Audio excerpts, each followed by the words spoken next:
Любими покупки за моите деца, или сега ще ви дам някои доста добри идеи за подарък на вашите деца, или пък ако ще ходите на рожден ден или на гости на друго дете. Това според мен са неща, които си заслужават за подарък, нали, да получи всяко дете. Така, започвам с ето тези две книги, защото тази поредица може да я откриете в дрогериите DM, а пък аз знам, че ние жените редовно си намираме причина да се разходим до DM и да си купим нещо. Тези книги ги има там.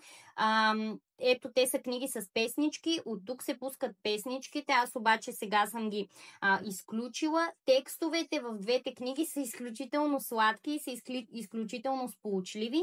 В тази книга дори има примери в какви ситуации да използваме магическите думички. Сина ми е на 4 години, обича тази книга, интересна му е, нали, занимаваме се и с двете книги, даже знае песните наизуст. За дъщеря ми, която е на годинка, също, предполагам логично, музиката, нали, самите песни са и най-така интересни и най-я вълнуват, но като цяло, дори когато разглежда книгата, тя обича, примерно показва ми, особено тук ситуацията с бабата, винаги ме кара да й чета, нали, за да разбере какво се е случило, така че тези две книги са добър вариант и за по-малки, и за по-големи деца, за това ви дадах пример с моите деца. Също така за по-малките исках да ви кажа, че вижте колко са дебели страниците на тези книги.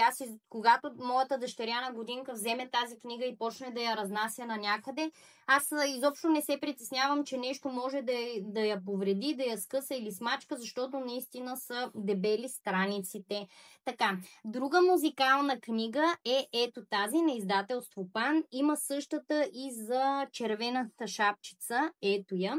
Това реално е приказката, но тя е и озвучена.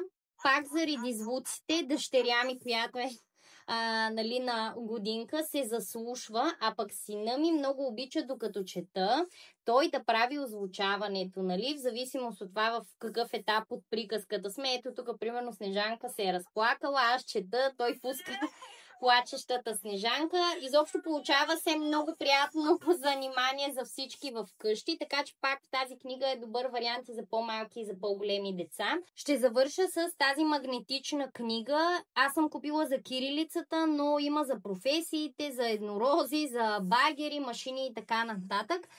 Пак възрастовия диапазон е доста широк. Пак става за деца, примерно по-малки като сина ми, на него му е интересно коя буквичка на кого е, но става дори за по-големи деца, които познават вече буквите.